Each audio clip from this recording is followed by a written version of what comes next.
Michael Scott is the pseudonym used for the collaborative works of Michael Scott Rohan and Alan J. Scott. Michael Scott Rohan was born in 1951 in Edinburgh and studied at Oxford. He held a variety of jobs, including as translator, editor, librarian, and in shipping rare botanical specimens. His first collaboration with Scott was their non-fiction study of the Viking Age, The Hammer and the Cross, in 1980. His first solo novel came out in 1983, followed by the first fiction he wrote with Scott, The Ice King, in 1986. That same year, he published The Anvil of Ice, the first part of his The Winter of the Worlds series, whose 6 parts were issued between 1986 and 2001. Rohan and Scott would write one more work together, A Spell of Empire. However, Rohan would not write any more fiction after being diagnosed with an incurable disease in 2001,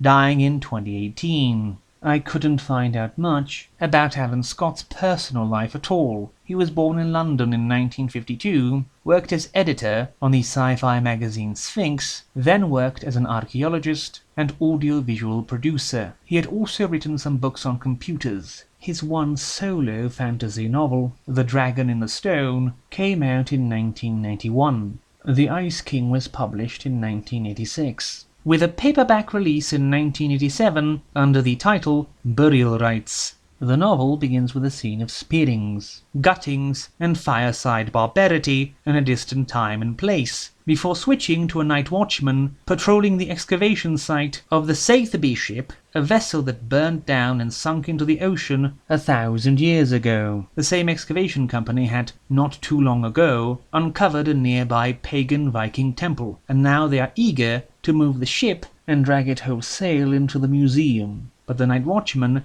suddenly comes across a mysterious female figure strolling about the excavation site, her damp, rotting odor being something more than the mere smell of a vagrant. In the meantime, we are treated to a TV interview with the leading Viking expert Halden Hansen, one of the main characters. The other characters of note include Jessica Thorne, with her trusty sketchpad and all the finest computer tech 1986 could offer, or reporter Tom Latimer from Timescape. The discovery of the Watchman's body is only the tip of the proverbial iceberg. What follows is, at first, the robbery at the museum, the items stolen being those discovered in the dig, including common items without any value. Then we have several more deaths at the hands of bizarre, living dead warrior zombies, and the unlikely domination of the countryside in a veil of fear spread by an undead Viking warrior wizard king, Hrafn Rimkonung, who had established a small domain in the area in the time of the Danelaw. At the same time, Halden will find himself traversing the Norse spiritual realm, scaling the insides of Yggdrasil and having to fight the raging dead, who are quite angry that he should still be alive, and will eventually have to ascend through the tree back to Earth and face Hrafn and his army of zombies by challenging Hrafn to a Holmgang, or trial by combat.